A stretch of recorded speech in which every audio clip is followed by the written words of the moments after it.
The Dust Deputy Low Pro is designed to separate up to 99.9% of fine dust and debris before it reaches your shop vacuum's filter. If you find it is not performing as such, check out these recommended tips.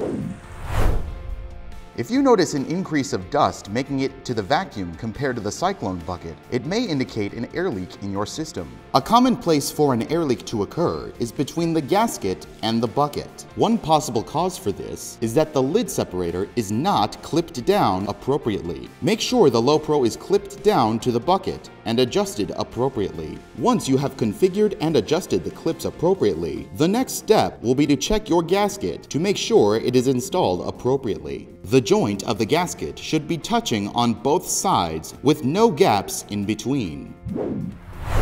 Avoid interrupting the airflow when collecting.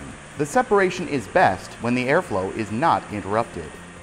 And if you have any questions, please don't hesitate to reach out to one of our systems experts by calling 866-387-8822. You can also visit oneida-air.com/CST to complete a customer support request. Thank you so much for watching from Oneida Air Systems, the industry leader in dust collection. And we hope you enjoy your new Dust Deputy Low Pro Plus Lid Separator Kit.